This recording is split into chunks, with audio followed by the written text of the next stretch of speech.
Bonjour et bienvenue à cette première web télé métro en direct du métro Drouin à Longueuil. Je m'appelle Catherine Rollet et je serai avec vous pour les 15 prochaines minutes en compagnie de Robert Trottier, chef de l'émission Tout simplement Claudine. Bien, bonsoir, Bonsoir. Bonsoir à vous autres. Bien oui, ils sont avec nous effectivement. Tu vas nous présenter ce soir, en fait, tu vas nous montrer que c'est pas si compliqué de cuire, de préparer des petits repas rapido les soirs de semaine. Puis là, j'en ai l'exemple parfait. Je vais vous proposer une recette de pavé de saumon grillé avec une sauce à l'orange et sésame et avec des produits frais comme je vais avoir ce soir. Puis au départ, ça prend un bon supermarché, c'est clair. Donc, on est chez Métro. J'ai trouvé tout ce qu'il fallait. Et puis, je vais vous prouver qu'en 9 minutes de cuisson, 15-20 minutes de préparation, c'est tout. La recette va être effectuée. Parfait. Et si on est avec vous ce soir sur Facebook, c'est parce qu'on veut avoir votre participation, vos commentaires, vos questions. Donc, ne vous gênez pas. Juste en dessous de la vidéo, il y a des boîtes blanches. Écrivez-nous donc vos questions, que ce soit en lien avec la recette de ce soir, les produits qu'on utilise ou peut-être même des trucs culinaires que vous voulez poser à Robert. C'est le temps. C'est le temps. Oui, ça va me faire plaisir. Parfait. Alors, on commence déjà notre recette. On va avec les ingrédients. D'abord, tu me disais que pour ta recette, il faut avoir un bouillon Campbell au poulet. Pour faire ma sauce, c'est un bouillon de Campbell que j'ai choisi avec 25 moins de sodium. Ça, c'est bien important. Parce que c'est dans la... En fait, c'est un prêt à servir. Oui, ça, c'est prêt à servir. Puis ça se conserve quand même. Oui. J'ai fait des tests. Là, une belle semaine, là, je l'ai ouvert, je m'en suis servi juste pour faire une petite préparation. J'ai mis le reste au frigo. La semaine d'après, il est encore intact. Et sinon, on achète la boîte de conserve, mais celle-là, il faut rajouter de l'eau au c'est fur ça, et à le mesure. condensé, il faut le couper avec de l'eau. Je pense que c'est 1 pour 3, là, la proportion. Là. Mais les deux ont chacun leur fonction, puis c'est bien beau avec ça. D'ailleurs, tu voulais nous dire, quand on achète du poisson qui vient comme ça emballé, quelle est la meilleure façon de le conserver? On le laisse là-dedans quand on arrive à la maison? C'est ça. Le meilleur conseil que je peux vous donner avec ça, c'est quand vous arrivez à la maison, sortez le poisson de l'emballage. De toute façon, quand on mange du poisson, moi, j'aime ça l'acheter la journée même. Oui. Ou des fois la veille, parce que si je prévois que j'ai pas le temps. Si vous le faites la veille, vous enlevez le poisson de son emballage de styromousse et vous le mettez dans une assiette en porcelaine que vous avez dans les armoires et vous le recouvrez d'une pellicule plastique que vous mettez sur l'étage du fond de votre frigo parce que tout le froid s'en va dans le fond. Parce que si vous le laissez dans le styromousse, c'est un isolant. Donc, il va empêcher d'avoir un contact direct avec le froid. Donc, moi, quand je cuisine, je mets toutes les chances sur mon côté. Ben oui. Puis ça, c'en est une. Gardez la fraîcheur du produit. C'est ça. On peut commencer tout de suite la recette. Okay. Tu aimes particulièrement ce produit qui est en fait un vaporisateur. Ça, c'est un vaporisateur d'huile, surtout quand on va faire cuire ça sur un poêlon strié. On pourrait faire la même recette sur le barbecue aussi. C'est que j'aime ça mettre un peu d'huile sur le poisson puis commencer à jouer à badigeonner avec un pinceau. Ça, c'est un vaporisateur d'huile extra vierge de marque Irrésistible. Et ce que j'aime là-dedans, c'est que des ingrédients, il y en a seulement un, et c'est de l'huile d'olive extra vierge. Il n'y a aucun agent de propulseur, aucun agent de conservation, donc c'est idéal. Les diététiciennes vont être bien contentes de voir ça. Alors, ce que je fais, je le vaporise légèrement, un peu partout, et je vais le griller. Là, je vais me préparer juste un petit morceau ici que je vais couper, juste faire une petite coupe, parce que je vais faire des petites bouchées à la cuillère tantôt. Et au lieu de les couper quand il est cuit, je vais juste faire des mini-coupes. Ça va être plus facile pour moi de le manipuler par la suite. Peut-être la question que tout le monde se pose quand on cuit du poisson, c'est combien de temps est-ce qu'il faut cuire le poisson et est-ce qu'il y a une règle avec ça? Écoute, le temps de cuisson est relatif à votre source de chaleur et à l'épaisseur du poisson. Il y a des poissons qui sont plus épais, donc qui sont plus longs. Par contre, le saumon, lui, est quand même assez épais, mais je veux pas qu'il soit trop cuit. Du saumon trop cuit, je trouve ça sec. Même si c'est un poisson gras, je le veux quand même moelleux. Donc, dans ce cas-ci, c'est des pavés de 150 grammes avec un poêlon strié. La chaleur, je le mets à feu moyen vif. Donc, je calcule 4 minutes et demie chaque côté et je vais avoir un moelleux comme ça. C'est sûr que si vous l'aimez un peu plus cuit, augmentez le temps de cuisson et vice-versa. Ou à l'unilatéral, juste cuire sur un côté, il n'y a pas de problème. Donc évidemment, pas de peau sur le non, saumon. Bien, pour ça, j'aime autant pas mettre de peau parce que je veux avoir des marques de grille sur les deux côtés du poisson. Moi, ma cuisson préférée, c'est griller. C'est justement qu'il n'y a pas beaucoup de gras et on a un goût de marque de grille. C'est ça qui est bon. Et là, je remarque que le côté que tu as mis le poivre, c'est le côté que tu mets directement sur le feu, où c'est chaud. Oui, le côté contraire de la peau, ou le plus beau côté, si on veut. OK, qu'on cuit en premier. Et voilà. Bon, ça, c'est beau. On va saler poivrer des deux côtés quand même. Puis de l'autre côté, on n'aura pas besoin de mettre d'huile parce qu'en le tournant, c'est juste pour la première partie qui soit bien marquée. Donc, je ne vaporise pas d'huile des deux côtés. Parfait. Ça, on c'est a beau. une première question de José Pépin qui veut savoir comment on peut adapter cette recette-là pour les diabétiques. Est-ce qu'il y a quelque chose de particulier à penser? C'est dans la sauce qu'il faudrait jouer parce que dans la sauce, j'ai de la cassonade. Donc, si on veut couper le sucre, j'ai de la sauce et du vinaigre de vin blanc. Donc, c'est pour créer un effet aigre-doux. Alors, je vais supprimer les deux. OK. C'est sûr que ça ne va pas goûter pareil, mais quand même, on va avoir un beau résultat. Il y Pareil. a une saveur qui va Oui, être là. c'est ça. Là, je vais commencer ma sauce. Oui. Donc là, le saumon, il est parti pour 4 minutes 30, 4 minutes chacun 30, des côtés. puis je l'ai même minuté. Puis ça, c'est un petit conseil que je peux vous donner. Quand vous essayez une recette comme celle-ci, vous voyez un temps de cuisson, respectez-le. Puis vous allez voir par la suite si ça va ou ça va pas. Mais souvent, c'est comme ça, une recette. On l'essaye, puis on se positionne dedans, on voit ce qu'on aime, ce qu'on n'aime pas, puis on y va avec ça. Parfait. Bon, là, on va débuter avec le bouillon. J'en ai besoin d'une tasse. On va la mettre tout de suite dans la casserole. Et Ça, là, on c'est utilise un bouillon de poulet. Oui. Est-ce qu'on pourrait utiliser un bouillon de bœuf aussi? Pour le poisson, Oui, c'est ça. Peut-être pas pour cette recette-là. un peu moins, mais Oui. on peut utiliser le bouillon de bœuf pour un tas de choses. Puis il y a les mêmes caractéristiques. Il y a 25 moins de sodium. Donc, c'est à considérer. C'est des beaux produits. C'est du prêt à manger comme ça. Puis on l'a aussi dans le condensé. On peut faire des soupes, des potages, déglacer un produit. Donc, on joue avec ça. Là, on va avec la fécule de maïs. Parce que c'est une sauce à saveur asiatique un peu. Donc, les Asiatiques ne prennent jamais de farine pour lier leur sauce. Ils vont toujours prendre soit fécule de maïs, fécule de pommes de terre. On joue avec ça. Tiens, ça, c'est beau. Maintenant, Oui. dans cette sauce, elle est à l'orange. Au lieu de prendre du jus d'orange ou du zeste d'orange, je prends du concentré d'orange congelé.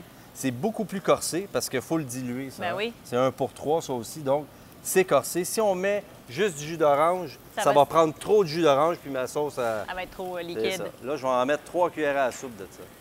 De toute façon, vous pouvez retrouver la recette sur le site de Oui, Métro. ça. ta recette va être effectivement sur le site de Voilà. métro.ca. Un peu de sauce soya avec ça. Oui. Tiens. Tiens, si tu peux m'amener Oui. le reste, la cassonade. Donc ça, c'est vraiment effectivement d'inspiration asiatique, le aigre doux. Tiens, on va mettre dedans. Ah, je te le mets tout de suite. On- Parfait. Ça, c'est pas pour les diabétiques, par Oui. contre. Alors, c'est vraiment pas compliqué. On met tout dedans, mais on s'assure de brasser de temps à autre parce que la fécule de maïs, même diluée, elle a tendance à s'en aller dans le fond. Donc, on fait attention avec ça. Là, il me reste le vin à mettre, le vinaigre de vin. Oui. Il y a les graines de sésame aussi que tu peux mettre dedans, Oui, je s'il t'apporte te plaît. ça. Alors, le vinaigre est là pour balancer la cassonade. On va chercher un aigre doux. Tu peux tout mettre dedans. Et de l'huile de sésame grillée. Ça, on y va, là, ça prend un quart de cuillère à thé. C'est vraiment très parfumé. Puis on a déjà des graines de sésame qui ont été grillées au préalable dans la poêle, à sec. Fait que j'en mets là. Hop, hop, hop. C'est assez. Juste une petite goutte. Ça, c'est beau pour ça. On continue. Et vous allez voir, la fécule de maïs, on appelle ça une liaison, ça va être translucide. Tu sais, qu'on met sur la sauce, puis on voit à travers. Tandis que c'est de la farine, c'est opaque. Ça va être vraiment glacé, en Ben, fait. C'est ça. Ben, ça commence déjà à s'en venir. Aussitôt qu'il y a une ébullition, c'est prêt, la fécule a fait son travail. Tiens, je vais retourner mes Oui, saumons de vas-y, côté. moi, pendant ce moi. temps-là, je pense que j'ai une autre question. Je vais regarder ça. C'est bien, on a plein d'interactions qui se font. De Christelle Chénier qui veut savoir pourquoi cuire le premier côté que vous avez dit vers le bas est chaud. Je suis pas sûre que je comprends sa question. Pourquoi cuire le premier côté, comme dit, vers le bas est chaud, dans le sens qu'on commence avec parce qu'en fait, c'est probablement en lien avec la question que je posais tout à l'heure. Oh, la oui. question de la peau, on la met en deuxième, le plus beau C'est ça. côté en premier. C'est ça. Est-ce qu'il y a une raison à part Oui, celle-là? parce que quand le plus beau côté, c'est lui qu'on va avoir dans l'assiette. Oui. Fait que je veux pas avoir des traces comme si on voit ici, il y a de sang, oui, oui. de peau De peau. un peu, on le voit. Vraiment, c'est une On peut le question montrer. d'esthétisme. Ben, c'est ça, c'est d'esthétique, tout simplement. On les tourne. Oui. Est-ce que le poisson, là, on cuisine du saumon ce soir, mais est-ce que ça pourrait être toutes les autres formes de poissons que tu suggères de cuire de la même façon? Ben, c'est pas tous les poissons qui vont sur la grille. OK. Tu sais, si on prend... quand je parle sur une grille, là, on prend, par exemple, un barbecue, un filet de sol, par exemple. C'est très mince, c'est très léger. Oups! Oups! Ben, c'était le 4 temps de le minutes 30. retourner. C'est beau, on continue. Le filet de sol est trop léger, Oui. trop mince. Il est délicat Il aussi, va hein? coller, Oui. puis là, on peut pas le retourner, puis on touche bien de manger sur le barbecue direct. là, puis c'est pas ce qu'on cherche. Des poissons à griller, le saumon, le thon, le tilapia, ça se grille bien. Ça se tient bien sur C'est la grille. des poissons qui sont plus épais aussi. Plus épais, mais une chair assez ferme aussi. Sinon, ben, on les fait poêler. On peut faire la même recette. Si vous n'avez pas de poêlon strié à la maison, on peut le faire dans un poêlon anti-adhésif. On met le feu assez fort parce qu'on va aller chercher, au lieu d'avoir des marques de grille, ça va être une croûte au complet dessus, Oui, qui est très bon aussi. Qui est très, très bon, qui n'est pas à négliger non plus. Tiens, on regarde la sauce ici. Elle est prête déjà. Quand une sauce, je veux pas ça non plus trop épais. Tu sais, quand je me souviens des vieilles méthodes, là, des sauces que tu mets sur un steak puis à la croûte juste à regarder, c'est fini. Si on veut des jus liés, quelque chose de plus raffiné. Bien, c'est plus léger aussi que probablement ces ben sauces-là là, à l'époque, le fait de beurre et de crème. Ah, ben c'était bon. C'est encore bon. Tu me prends vers les points sans Oui, fil, c'est là. ça. Ouais. Avec quoi on va l'accompagner, notre poisson? Moi, je vous suggère une salade de roquettes avec des radis. C'est tout. Hein? C'est juste pour C'est montrer simple. Puis le avec petit des côté beaux aussi Ah ben là, c'est ça. du radis, là, un peu piquant, qui va bien aller avec le saumon. Puis le petit côté croquant aussi qu'on va aller chercher. Tu sais, j'ai pris seulement de la roquette. On va la faire tant qu'on en parle. Ben oui, fais-la. Moi, je vais regarder qu'est-ce qui se passe sur notre Facebook. Bon, de la roquette. Puis là, on en a partout en épicerie. C'est ma laitue préférée, je dirais. C'est une petite laitue qui goûte les noix un peu. Puis le poisson, le saumon, c'est quand même un poisson qui a beaucoup de saveur. Puis la sauce, elle va avoir beaucoup de saveur, mais il y a un petit sucre dedans. Donc, je suis allé chercher un opposé, un petit piquant avec le radis dans la roquette. Et puis, je mets pas grand-chose, hein. Je mets de la roquette, des radis en julienne. Je vais vous montrer comment est-ce qu'on fait. Oui. Des radis en julienne. En fait, julienne, c'est simplement le mot pour dire que c'est cuit. C'est coupé de façon très C'est ça, fin. des petits bâtonnets. On va les couper. On fait des tranches de radis. Pendant ce temps-là, je peux te dire qu'on a une question aussi Oui, pour toi. vas-y. Est-ce qu'on peut remplacer les graines de sésame par quelque chose d'autre? Parce qu'on peut penser aux allergies. Entre autres, il y a peut-être des gens qui sont allergiques au sésame. On n'en met pas. On n'en met pas? Non, non. Le goût de sésame est plus dans l'huile. La graine est là pour donner... Ça va donner un petit kick un peu, mais c'est plus en garniture que je la mets, ça. Ou sinon de l'huile de sésame, peut-être? Non, ben c'est ça, l'huile de sésame. À l'intérieur, elle est déjà là. Fait que là, Ouais. ça va... On Fait qu'il y a des choses, des fois, en cuisine qu'on peut remplacer, mais quand c'est comme des graines de sésame, on n'en met pas, puis c'est pas plus grave. Parce que c'est aussi pour la décoration, Ben, donc c'est c'est pas non. nécessaire. Tiens, alors, c'est comme ça qu'on se fait des petites juliennes. C'est tout simple comme ça. Maintenant, je vais avoir besoin, s'il te plaît, de l'huile d'olive extra vierge et du balsamique. Fantastique, c'est ça ici. Et Voilà. Là, les quantités, j'ai écrit des quantités, mais je vous invite à vous pratiquer à la maison. Quand vous faites une salade comme ça, prenez l'huile, puis tiens, on se fait une petite recette comme ça. On y va. J'ai déjà fait une recette, moi, c'était des bouillons de fondu, puis c'était une grosse marmite comme ça. Puis la quantité était toute standardisée. Oui. Puis la sauce de soya, c'était des 4 litres qu'on avait. Et puis l'unité de mesure, c'était 3 secondes de sauce soya. Fait que tu comptais 1, 2, 3, puis c'était ça. J'ai eu des appels, je vois pourquoi. Je suis pas sûre que c'est très, très précis, 3 secondes. Je vais te regarder faire 3 secondes avec le vinaigre balsamique. Balsamique, moi, je mets mon pouce. Oui. On en met moins. Puis, tu sais, on peut mettre plus de balsamique que d'autres vinaigres. Il est quand même assez sucré. Oui. Et voilà. Ça aussi, ça va venir rejoindre le petit goût sucré de notre saumon. Un peu de fleur de sel. Ça, là, ça vous prend ça. C'est vraiment, là, c'est même plus un luxe. Oui. On n'en met pas partout, là. C'est sûr que à la cuisson, c'est pas obligé, mais surtout d'une salade comme ça, pour aller chercher un petit croquant, c'est un sel qui est tellement raffiné. C'est Ça comme vaut des le petits coup. cristaux aussi dans la c'est- bouche, ça croque quand on prend une bouchée. C'est du bonbon. Tiens, j'en ai trop pris. On en met. C'est des superstitions, ça. Un peu de poivre aussi, du poivre du moulin. Ça, on ne gêne pas, on en met. Puis là, saviez-vous que plus la pinouche est lousse, plus le grain sort gros? J'ai appris ça un matin, j'avais assez hâte de vous le partager avec vous ce soir. Hop, hop, Notre poisson est prêt? Tiens. On continue. Catherine, je vais te demander de Oui. touiller la salade, s'il te plaît. Bien sûr, avec grand plaisir. Tiens, je vais t'installer ici. Moi, je vais Merci. prendre mon poisson. Vas-y. On va dresser une assiette. On va voir ce que ça donne. Regardez-moi ça. Des belles assiettes blanches. Hein? Tout le monde dit, des fois, on essaie des couleurs, Oui. tout ça. Moi, je crois en l'assiette blanche. C'est comme ça qu'on va faire rehausser les aliments dans l'assiette. Je me rappelle, je faisais des repas gastronomiques. Puis j'amenais pas, je travaillais dans la vaisselle des gens. Et puis la dame, elle dit, vous avez des... J'y demande si elle a des assiettes. Elle dit, oui, vous êtes certaine? Fait que j'arrive là, elle me sort ses assiettes. C'était toutes des belles assiettes avec la photo de la cabane à sucre de mon oncle Léo dans le fond. Fait que j'ai pas pu mettre en valeur mes ingrédients. Donc, prenez des assiettes blanches. Est-ce que tu as une recommandation pour la forme de l'assiette? Parce que ça aussi, il y en a plusieurs. Ah, là. ça, c'est des modes, ça. OK. Que ce soit rond, n'importe quelle couleur, c'est pas grave. De couleur, n'importe quelle forme, c'est pas grave, en autant qu'elle est blanche. D'ailleurs, vous dire, il reste encore quelques minutes. Si vous avez des questions à nous poser, ne gênez-vous pas pour le faire. Robert va pouvoir répondre. Ben oui, profitez-en, ça va vous faire plaisir. Tiens, tu peux m'en mettre de la salade aussi, ici, oui, ici. Un petit... Un petit peta, comme on dit. Ouais. C'est une autre unité de mesure, ça. Tiens. Regarde si c'est joli, ça. Il manque une cuillère, et voilà. Puis la sauce, normalement, moi, quand je fais un poisson grillé, une grillade, jamais je vais mettre de sauce dessus parce que je vais cacher la marque de la grille. C'est tellement beau. Donc, tu la mets vraiment comme une décoration à côté, puis les gens... Mais celle-là, vu qu'elle est liée à la fécule de maïs, je peux parce qu'on va la voir. On a une question aussi de André Quesnel qui veut savoir, le vinaigre balsamique, est-ce que c'est seulement pour relever ou... Attends une seconde. Est-ce que c'est seulement pour relever le goût, même pour d'autres recettes?